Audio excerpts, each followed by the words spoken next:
This video has one goal, to help you think about how to find the sum of an arithmetic sequence. So for example, here's an arithmetic sequence. If I wanted to find the 107 term sum of this sequence, what would the answer be? And there it is. Wow, that was a short video.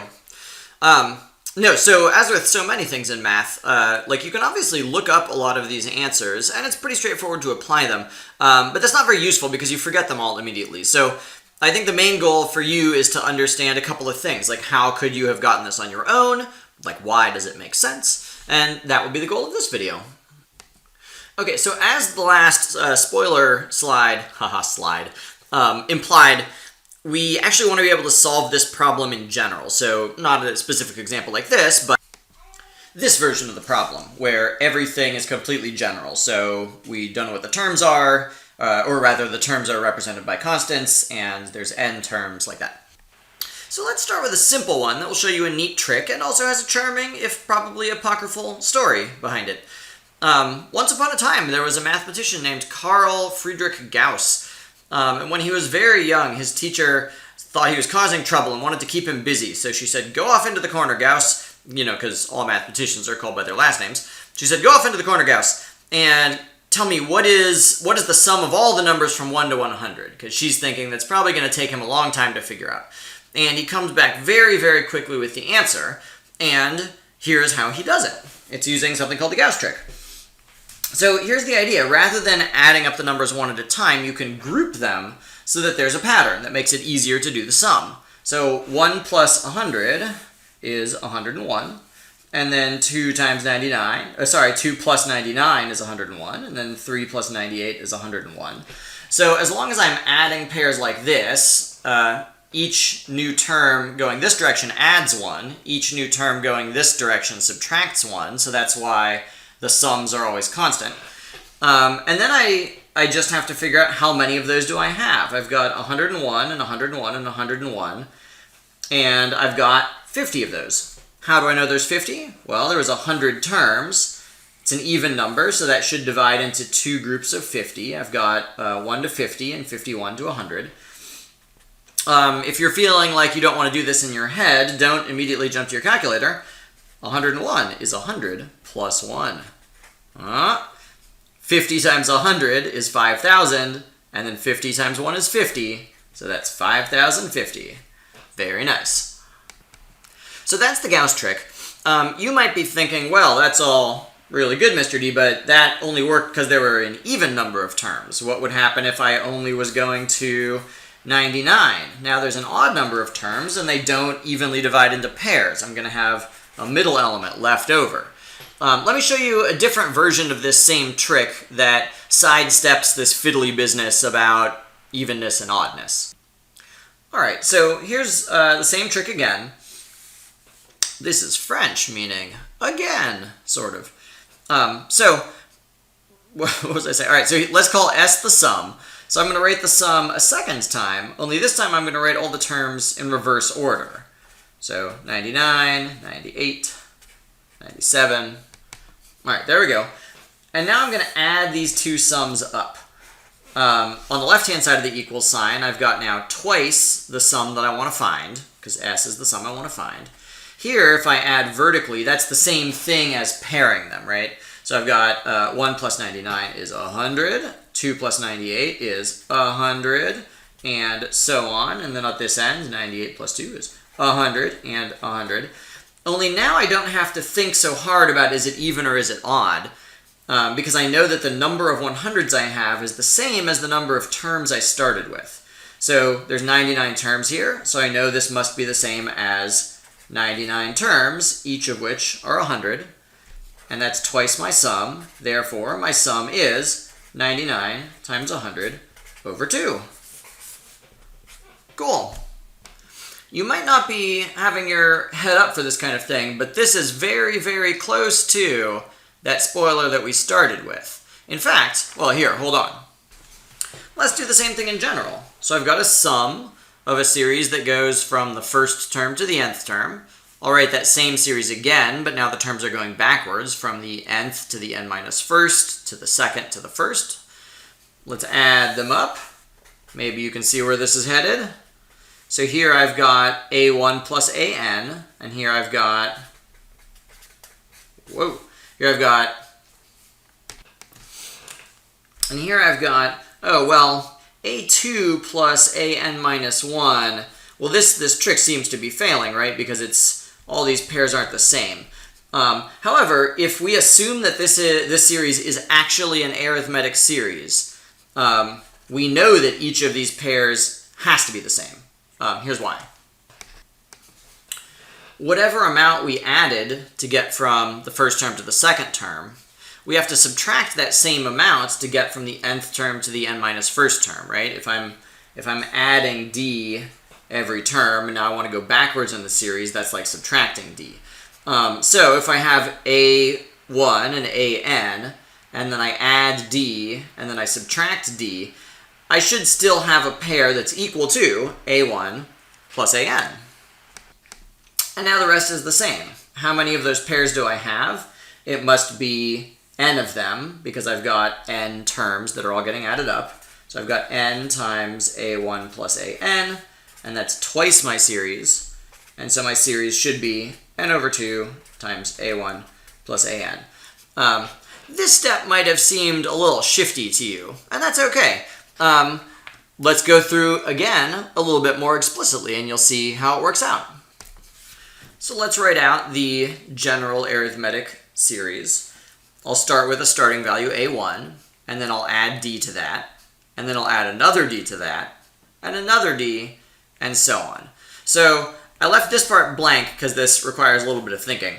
So let's say I want n terms. So this is the first term, second term, third term. I want this to be the nth term. How many times did I add d to get from here to there? We've been over this before, but it should be n minus 1 times. Think about it this way. When n is 1, we haven't added d at all. When n is 2, we've added 1d. When n is 3, we've added 2d. So we've always added 1 fewer d's than our term number. All right, so if that's the general series, now let's do the Gauss trick again. It'll seem a little bit messier because there's like more terms to look at, but it's the exact same pattern that we've been through twice already.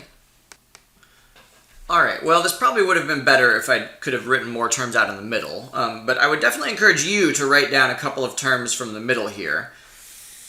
And we're expecting each of these vertically added pairs to give us the same amount.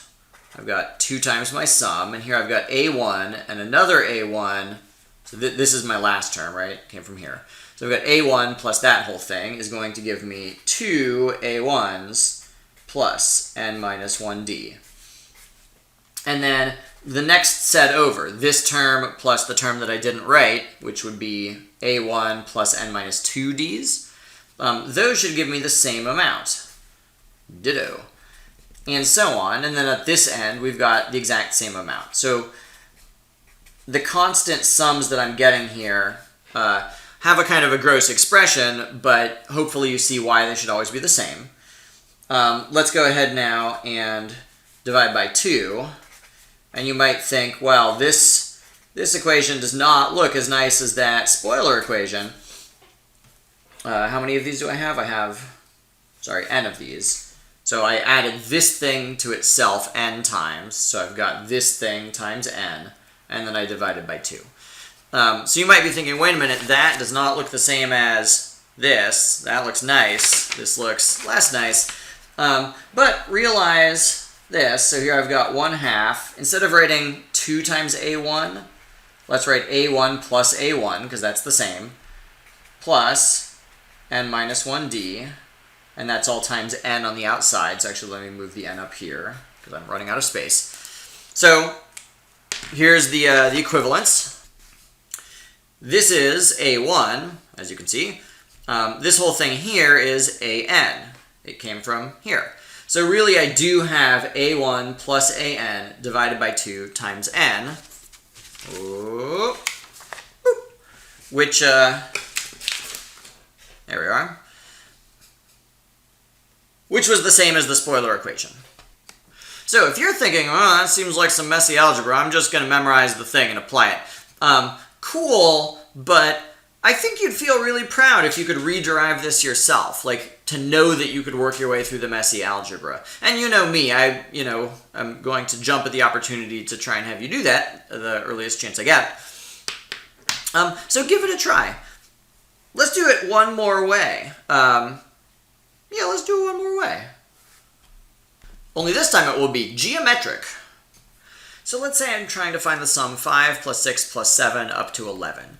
You can imagine each of these terms is the area of a rectangle whose width is 1. And let me show you what I mean. So this is the first term, right? This is the second term. So at the first term, let's make this have a height of 5. And then the second term has a height of 6 and 7 and so on. So I know that if I was going to graph each of these terms separately, as a different point, it should be a linear function. Okay, if you make your points big enough, then it still looks linear. Okay, so what was I saying? I was saying 5 is the same thing as 5 times 1. So I've got a height of 5 and a width of 1. So it's like that area. 6 is a height of 6 and a width of 1. So that area is 5, that area is 6. This area is 7. This idea is going to come back in calculus. It's going to be really important in calculus. So it's a nice way to think right now. Okay, there we go. So my picture is not terribly good, but hopefully this is going to be good enough to probe your intuition here. I want to find this sum, and we decided that that sum is the same as the sum of all of those rectangles. So here's the idea. Rather than thinking about rearranging the sum, let's think about rearranging this area so that it's the area of a simpler shape. So here's what I've done. I've written this horizontal line up here at my maximum value of 11 and one down here at 5, so that's my last term of my first term. Halfway between 5 and 11 is 8. So let's do this. Let's take all of the parts of the rectangles that are above 8 and move them over to the other side.